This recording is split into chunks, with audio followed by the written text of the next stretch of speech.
शुरू करने से पहले तमाम आने वाले नाजरीनों सामीन से गुजारिश है कि चैनल को सब्सक्राइब कर दें और बेल आइकन पर क्लिक कर दें ताकि आपको बर वक्त नोटिफिकेशन मौसूल हो सके। और हाँ, इस वीडियो को लाइक करना और शेयर करना ना भूलिएगा। इन स्टोरीज और इनसे मिले लेसन्स के बाद हम आगे बढ़ते हैं और समझते हैं नेक्स्ट चैप्टर को, नेवर इनफ। वैंगार्ड के बानी जॉन सी बोगल ने एक बार एक कहानी सुनाई। एक अरबपति के घर पार्टी हो रही थी और कोने में कर्ट वोनेगट और जॉस हेलर बैठे थे।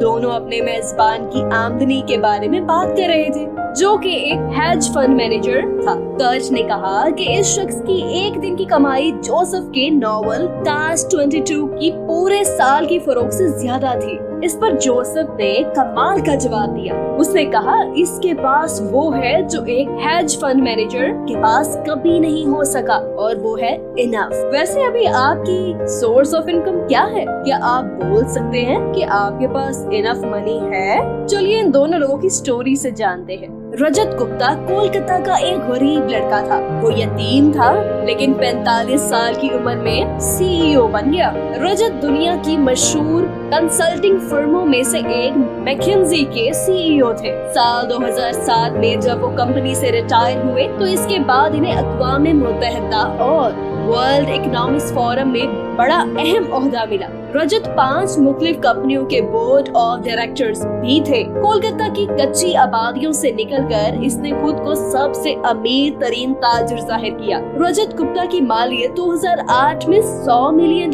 थी, लेकिन वो अपने पैसों से कभी मुतमईन नहीं था। वो करोड़पति बन चुका था, तो अब इसे अरबपति बनना था। वो इस दायरे में आना चाहता था। फिर रजत गोल्डमैन सैक्स के बोर्ड ऑफ डायरेक्टर्स बन गए। इसने खुद को अरबपति बनने के लिए धकेल दिया। 2008 में गोल्डमैन सैक्स मौशी बहरान का शिकार था। वॉरेन बुफे ने कंपनी को बचाने के लिए इसमें 55 अरब की सरमायाकारी का फैसला किया। बोर्ड के रुकन होने के नाते रजत गुप्ता को पब्लिक से पहले इस बात का इल्म हो गया था। वॉरेन की फंडिंग के साथ यकीनन कंपनी के स्टॉक के बढ़ने के इम्कान थे।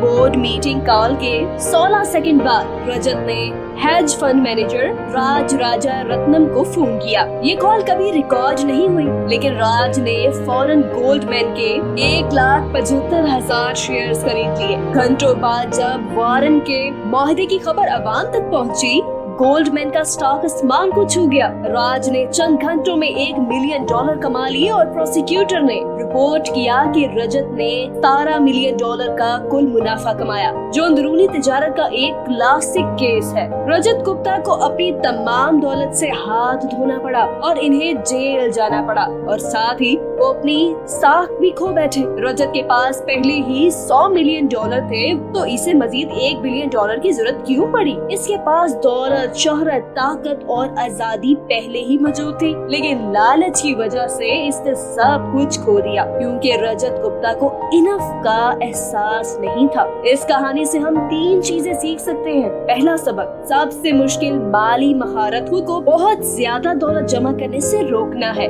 ज्यादा ताकत, ज्यादा शोहरत और ज्यादा पैसे का लालच इत्मीनान से ज्यादा ख्वाहिशात की हौसला अफजाई करता है। इस मुकाम पर आकर जब आप आगे नहीं बढ़ते तो आपको ऐसा लगता है जैसे आप पीछे हट रहे हैं, और फिर आप आगे बढ़ने के लिए सबसे बड़ा खतरा मोल लेते हैं। मॉडर्न कैपिटलिज्म 2 चीजों में बहुत अच्छी है। दौलत के साथ साथ आप भी लालची होते जाते हैं। आदमी अपनी हद भूल जाता है, वो नहीं जानता कि कहाँ रुके। सबक नंबर 2, सोशल कंपैरिजन का मतलब है दूसरों के साथ मुआवजा। एक मसला बन जाता है। मान ले कि एक फुटबॉल प्लेयर सालाना $55 लाख कमाता है। इसके पास पहले ही बहुत पैसा है, लेकिन अगर हम इसका मुआवजा माइक ट्राउट से करें, जिसके पास 12 साल का मुआहदा है, जिसका सालाना $430 मिलियन का मुआहदा है, तो हमें ये खिलाड़ी इसके सामने गरीब नजर आएगा। अब फर्ज करें कि एक हेज फंड मैनेजर जो $36 मिलियन कमाता है, लेकिन 2018 में सर-ए-फहरिस्त 10 सबसे ज्यादा मुआवजा अदा करने वाले हेज फंड मैनेजर्स ने कम से कम $340 मिलियन एक साल में कमाए। हमें ये $36 मिलियन अब बहुत कम मालूम होंगे, लेकिन क्या होगा अगर एक साल में $340 मिलियन कमाने वाले टॉप 10 हेज फंड मैनेजर्स अपने आप को टॉप 5 से मुआवजा करें। सरे फहरिस्त 5 हेज फंड मैनेजर्स $770 मिलियन कमाते हैं, और अगर सरे फहरिस्त 5 अपना मुआवजा वॉरेन बुफे से करें तो 2018 में इनसे $35 मिलियन ज्यादा अमीर कौन है? और अगर वॉरेन बुफे जेफ बेजोस की सतह पर आना चाहे, जिनकी मजमूई मालियत 2018 में $24 बिलियन थी, तो आप देखते हैं कि समाजी तकाबुल की दीवार बहुत ऊंची है, कोई इसे छू नहीं सकता।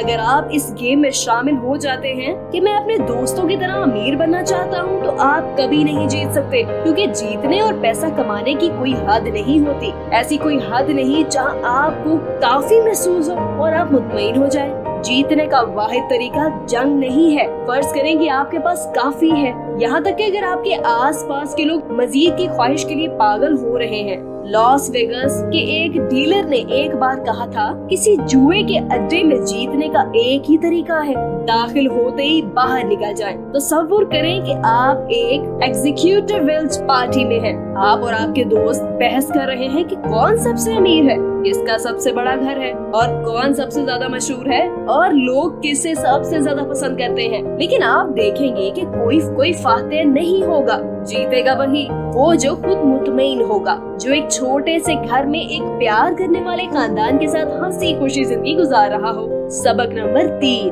कुछ चीजें पैसा, शोहरत और ताकत से बढ़कर होती हैं। इससे कोई फर्क नहीं पड़ता कि आपके पास ये सब कुछ है। ये बातें रजत गुप्ता ने जेल से रिहाई के बाद अपने न्यूयॉर्क टाइम्स को इंटरव्यू देते हुए कही। जब इनसे पूछा गया कि इन्होंने इस वाक़ये से क्या सीखा, तो इन्होंने कहा, किसी भी चीज से ज्यादा लगाव न रखें, चाहे वो आपकी साख हो या आपकी कामयाबी। इन चीजों से कोई फर्क नहीं पड़ता। नाज़रीन सामीन, किताब के अगले हिस्से को जानने के लिए चैनल को सब्सक्राइब करें और बेल आइकन पर क्लिक कर दें, ताकि आपको बर वक्त नोटिफिकेशन मौसूल हो सके। शुक्रिया, मुझे इजाजत दीजिए। मिलते हैं अब एक नई वीडियो के साथ।